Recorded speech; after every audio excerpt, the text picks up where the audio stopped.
함께 기도하심으로 8월 21일 수요일 매일 주심 기도회를 시작하도록 하겠습니다. 사랑의 주님, 세상이 줄 수 없는 평안을 허락하는 분이심을 저희가 믿으며 나아갑니다.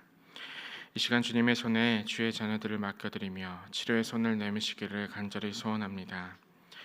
오늘 심장 판막 수술을 준비하고 있는 당신의 아들이 있습니다. 많은 이들이 하는 수술로 알려져 있지만 잠시 심장을 멈춰야 하기 때문에 여전히 위험한 수술이라고 합니다. 또한 수술 후에 중풍이 올 수 있는 위험이 더 크다는 이야기에 심란한 마음까지 듭니다. 그러나 두려워하지 말라, 내가 너와 함께함이라 말씀하신 하나님의 말씀 붙잡고 나아갑니다. 주여, 오늘 당신의 아들이 낫기를 소망합니다. 주님을 의지할 수 있는 마음을 허락하시고 수술을 집도하는 의료진들의 손을 주께서 주장하여 주시옵소서. 모든 시간이 다 맞춰지고 난 뒤에 이 시간이 주님께서 함께 하셨던 은혜의 시간이었다고 고백할 수 있게 하여 주시옵소서. 또한 주님, 그제 갑작스럽게 의식불명으로 쓰러져 생사를 오가고 있는 당신의 아들이 있습니다.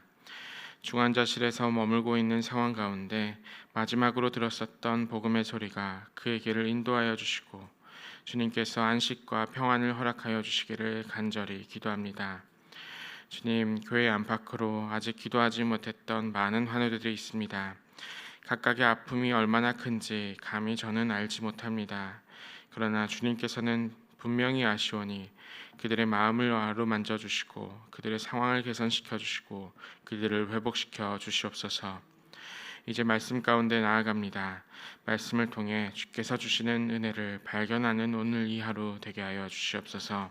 감사드리며 예수 그리스도의 이름으로 기도드립니다. 아멘. 네, 오늘 우리에게 주시는 하나님의 말씀은 예레미야 51장 33절에서 44절의 말씀입니다. 예레미야서 51장 33절에서 44절의 말씀입니다. 하나님의 말씀을 함께 교독하시도록 하겠습니다.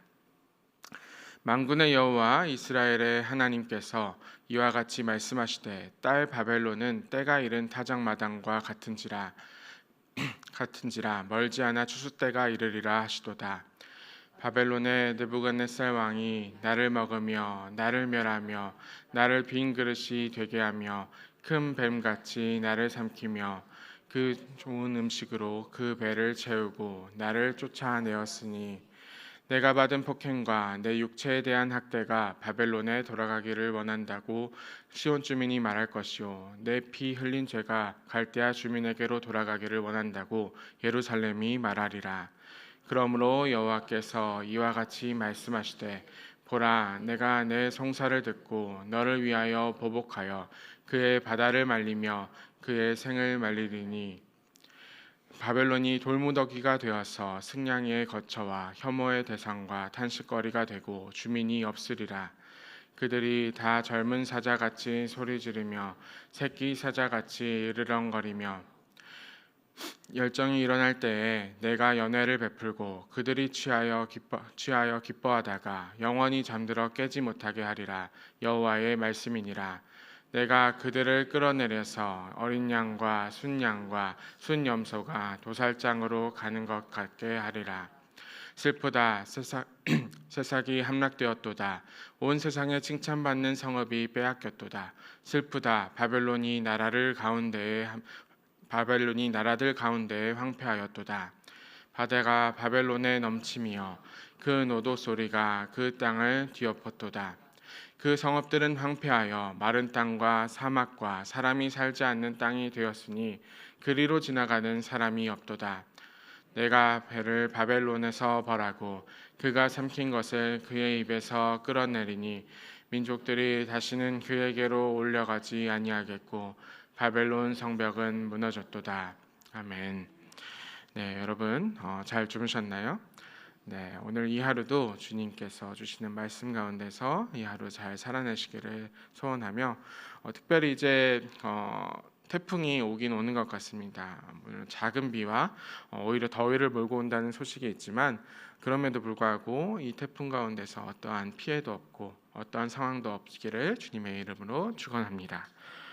네, 오늘은 다시 한번 바벨론에 대한 심판 이야기, 이번 주 중에 세 번째로 듣는 바벨론에 대한 심판 이야기입니다.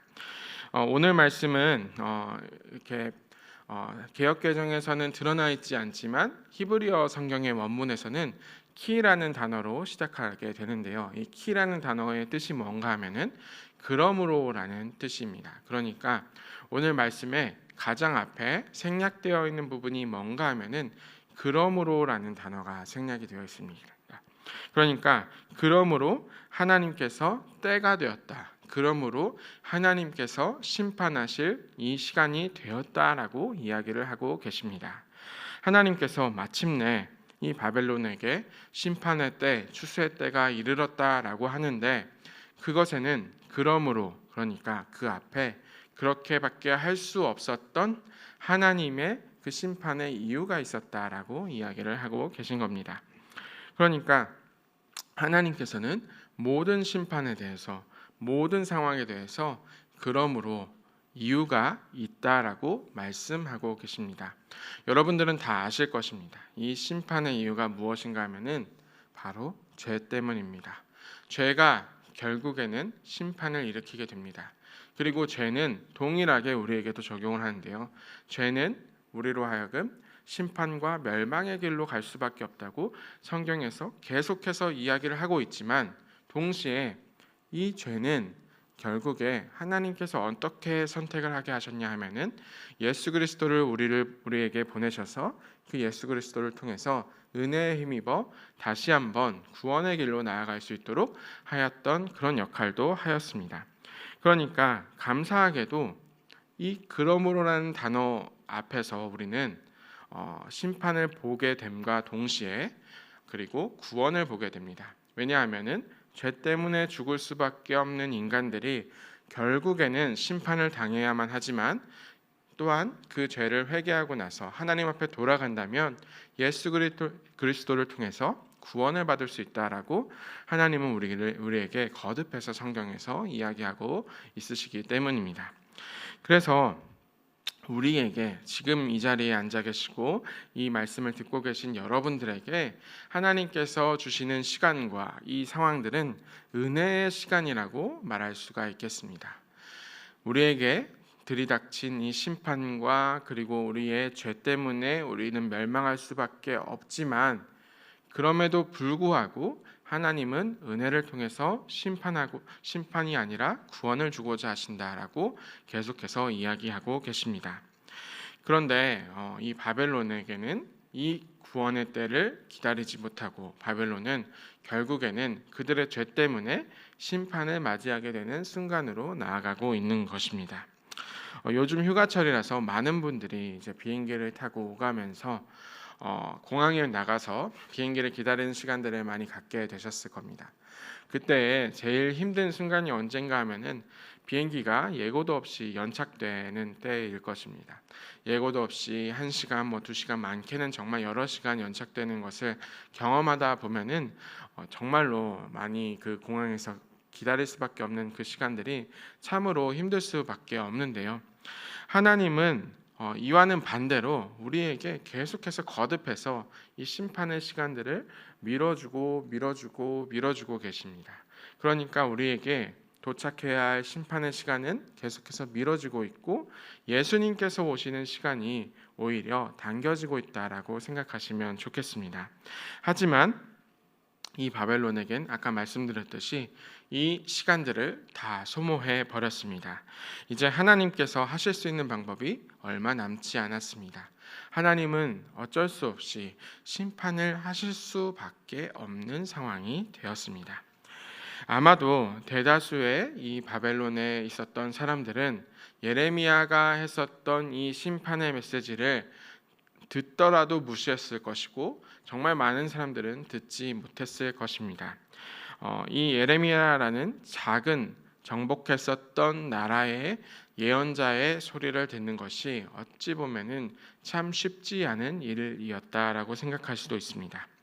그런데 고대 근동 사회의 특징 중에 하나가 무엇이었냐면은 정복했었던 나라였다 하더라도 그곳에 있었던 예언자들은 대개 살려두는 그러한 경우가 많았습니다. 특별히 이 예레미야는 계속해서 유다 백성들에게 바벨론에 대해서 투항해야 된다, 하나님의 심판을 받아들여야 된다라고 이야기했었던, 어찌 보면은 바벨론에게 우호적이었던 예언자였기 때문에 이 예레미야에 대해서는 이제 살려두었고 그의 메시지를 계속해서 듣고자 하였었던 부분도 있었을 것입니다. 하지만 그 역시도 그를 존중하고 그를 받아들인 것과 하나님의 말씀을 듣는 것은 다른 문제입니다. 누군가를 존경하고 누군가를 따르는 것과 하나님의 말씀을 듣는 것은 여전히 다른 문제입니다. 예레미야를 통해서 하나님의 메시지가 전달되었을 때 이 바벨론 사람들의 입장에서는 결국에 듣기 싫은 소리였을 겁니다. 내가 듣기 싫은 소리, 내가 받아들이기 어려운 불편한 소리가 들릴 때에는 그 소리를 그냥 무시하고 그 소리를 듣게 되지 않는 것입니다. 그래서 이 34절에 나왔었던 느부갓네살 왕과 그때 신하들, 그때 당시에 바벨론을 다스리던 많은 이들은 이 변방 작은 나라의 예레미야의 소리를 듣지 않았고 예레미야를 통해서 오게 되는 하나님의 말씀을 듣지 않았던 것입니다. 하지만 예레미야는 거듭해서 쉬지 않고 이야기합니다. 당신들이 행했던 악행 때문에 결국에는 멸망할 것이라고 말입니다. 34절과 35절에 고발의 내용이 있는데요.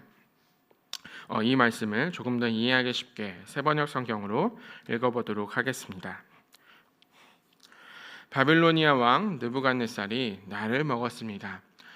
그가 나를 멸망시켰습니다. 그가 나를 빈 그릇처럼 만들어 놓았습니다. 여기서 나를 뜻하는 것은 유다의 백성들이 하나님께 탄원할 때 나가 바로 유다의 백성들입니다. 나를 빈 그릇처럼 만들어 놓았습니다. 그는 바다의 괴물처럼 나를 삼켜버렸습니다. 맛있는 음식처럼 나를 먹어서 제 배를 채우고는 나를 버렸습니다. 내가 당한 폭행을 그대로 바빌로니아에게 갚아 주십시오. 시온의 백성이 이렇게 호소할 것이다.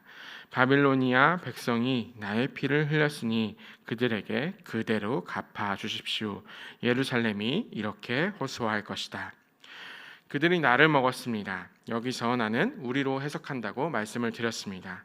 우리 즉 유다의 백성들이, 이 백성들이 어떻게 되었습니까? 바다의 괴물들에게 삼켜버렸다라고 이야기합니다.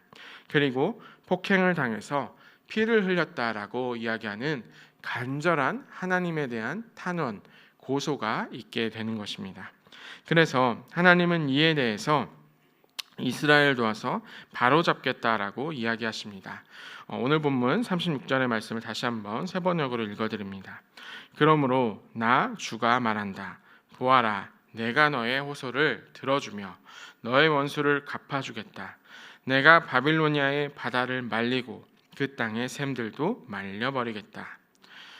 이 탄원과 응답의 구조에서 당시 시대에 대한 이해가 필요한데, 바벨론 시대의 사람들이 믿었던 신 중에는 가장 중요한 신 중에 티아마트라는 신이 있습니다. 이 티아마트가 누구냐 하면은 쓴물, 즉 바다를 대표하는 그러한 신입니다. 이 신은 이 신에 대한 신화를 제가 설명드리기에는 좀 복잡하니까 혹시 관심이 있으시면은 제가 작년 4월에 했었던 설교를 참고하시면 좋겠고요. 어쨌든 간에 이 티아마트라는 신의 가장 큰 특징이 무엇인가 하면은 바다의 신이고, 이 바다의 신을 통해서 우주의 질서와 그 땅이 형성이 되었다라고 바벨론 사람들은 믿고 있었습니다.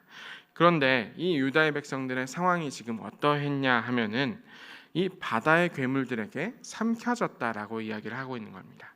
그러니까 유다의 백성들이 자신들이 보기에 우리는 이 바다의 괴물들에게 삼켜진 상태라고 하나님에게 고소를 하고 있는 겁니다. 그때 하나님은 어떻게 응답하시냐 하면은 앞서 이야기했었던 36절에서 이야기하듯이 너희들의 호소를 들어서 너희들의 원수를 갚아주겠는데 그때 어떻게 하겠냐 하면은 바벨론의 바다를 말려버리겠다라고 이야기하고 계십니다. 그러니까 하나님 앞에서 이 바벨론 사람들이 믿고 있는 그 우상신은 아무것도 아니니 내가 그들이 믿고 있는 바다의 질서가 아니라 나의 하나님의 질서로 그들의 바다를 말려버리는 그들의 신이 아무것도 아니다라는 것을 드러내겠다라고 이야기하고 계신 겁니다. 그러니까 이 바벨론에게 티아마트 그리고 바다는 그들을 대표하고 있었던 시대 정신이었고 질서라고 볼 수가 있습니다. 하지만 하나님께서는 하나님이 보시기에는 그것들은 아무것도 의미가 없으며 오직 하나님만이 질서를 바로잡으실 수 있는 분이시다라고 이야기하고 계신 것입니다. 교회를 넘어서 오늘날 사회에 이 티아마트에 해당하는 것이 무엇일까라고 찾아보게 된다면 요즘에는 많은 사람들이 서로가 서로를 그리고 많은 전문가들마저도 서로가 서로에게 죄책감을 짊어지지 말라라고 이야기를 하고 있습니다. 특별히 가장 큰 아쉬운 면 중에 하나는 서로가 서로를 향해서 지켜야 할 선의 뚜렷한 기준이 없는 것을 보게 됩니다. 그리고 그 어떤 도덕적인 기준도 없을 때에 공통으로 지켜야 될 합의된 것이 없을 때에 무엇이 이 티아마트의 행세를 하고 있느냐 하면은 자신의 감정과 자신의 기분을 해치는 것이 절대적으로 우선되는 모습들을 보게 됩니다. 이것은 젊은 세대에 국한된 이야기가 아닙니다. 모든 세대가 공통적으로 갖고 있는 가장 최근의 문화라고 이야기할 수 있겠는데요. 현대 문화는 끊임없이 사람들에게 나의 기분을 해치는 것이 옳지 않다라고 이야기를 하고 있습니다. 그래서 나의 기분이 해쳐지는 것이 이 죄책감을 느끼는 것이 옳지 않다라고 이야기를 하고 그런 식으로 자존감을 손상시키는 것이 잘못된 것이다라고 이야기하는 것을 많이 듣게 됩니다. 사실은 이러한 모습들은 바벨론이 섬기고 있었던 이 티아마트의 질서와 크게 다르지 않습니다. 왜냐하면 나의 기분이 우선시되고 있는 이러한 상황들이 일어나게 되면은 참된 회개를 잃어버리게 되는 상황으로 이어지게 됩니다. 바벨론이 티아마트를 섬겨서 하나님 앞에 참된 회개를 드리지 않았던 것처럼 나의 기분을 우선시하고 있는 오늘날 사회는 결국 하나님 앞에 돌아와 참된 회개, 죄책감을 느끼는 것을 거절하고 나의 기분에 우선시하다가 참된 회개를 잃어버리는 모습들을 많이 보게 됩니다. 그래서 이러한 상황들이 계속해서 거듭나게 되면은 우리가 마침내 해결해야 될 죄의 문제에서 우리는 해결하지 못하고 하나님과 점점 멀어지고 이 바벨론이 겪었었던 심판의 문제처럼 계속해서 심판의 길로 가게 되는 모습들을 보게 되는 것입니다. 레이첼 헬드 에반스라고 얼마 전에 젊은 나이에 주님의 품에 안겼었던 젊은 여성 신학자가 있는데요. 이 여성 신학자는 교회를 찾아서라는 책에서 이렇게 이야기했습니다. 이 말씀을 제가 한번 읽어드리겠습니다. 어쩌면 가장 좋은 교회는 익명의 알코올 중독자 모임과 같은 역할을 하는 회복의 공동체일지도 모르겠습니다. 떨쳐버릴 수 없는 문제들을 한가득 갖고 있는 불완전한 사람들이 모여도 불편한 진실을 서로에게 하나님에게 털어놓도록 안전한 곳 말입니다. 참된 죄의 고백을 서로가 할 수 있고 하나님 앞에 할 수 있고 죄책감을 가질 수 있고 서로가 서로를 불편하게 하더라도 그것을 용납할 수 있는 그곳이 어찌 보면은 제대로 된 교회의 모습이 아닐까라고 이렇게 이야기를 하고 있습니다. 어찌 보면은 우리가 심판의 길에서 돌아서서 참된 회개를 통해서 하나님께서 주시는 그 은혜와 구원의 길로 갈 수 있는 교회가 바로 이러한 교회가 아닐까라고 볼 수가 있게 됩니다. 이분이 하셨던 기도문 하나를 가져왔는데요. 저희가 한 목소리로 읽어보면 좋겠습니다. 함께 읽어보시겠습니다. 자비하신 하나님, 우리는 생각과 말과 행실로 주님과 이웃에게 죄를 지었으며 또한 자주 성도의 의무를 소홀히 하였나이다. 주여 우리의 죄를 용서하시고 우리로 하여금 예수 그리스도 안에서 새로워지게 하소서. 아멘. 네, 오늘 이 시간 죄를 뉘우치지 않았었던 바벨론의 모습에 그 바벨론이 가지고 있었던 그 자신들의 믿고 있었던 그 우상과 그들이 했었던 심판의 길을 보았고, 그것이 오늘날까지 이어져서 우리가 가지고 있었던 심판으로 향해 갔던 그 길을 함께 보았습니다. 우리 함께 이 바벨론의 길을 걷지 않고 참된 회개 속에서 예수 그리스도께서 주시는 그 구원의 은혜를 누리는 저와 여러분이 되시기를 주님의 이름으로 축원합니다. 함께 기도하시겠습니다. 사랑하는 주님, 주님께서 허락하시는 은혜가 여전히 큽니다. 우리에게 주신 그 은혜, 우리가 올바로 받게 하여 주시옵소서. 우리의 죄로 주님과 멀어지고 갈라지지 않게 하여 주시고, 우리의 죄를 인지하지 못한 채 교회 공동체 속에서 거듭하여 갈라지고 분열되는 저희의 모습을 용서하여 주시옵소서. 죄인의 공동체가 은혜의 공동체임을, 주님의 교회임을 다시 깨달아 이 시간 주님께 저희의 모습을 드러내고 다시 한번 뉘우칩니다. 주여 긍휼을 베풀어 주시옵소서. 주님의 은혜를 받아 그 은혜로 살아가는 저희 되게 하여 주시옵소서. 예수 그리스도의 이름으로 기도드립니다. 아멘. 함께 기도하시겠습니다.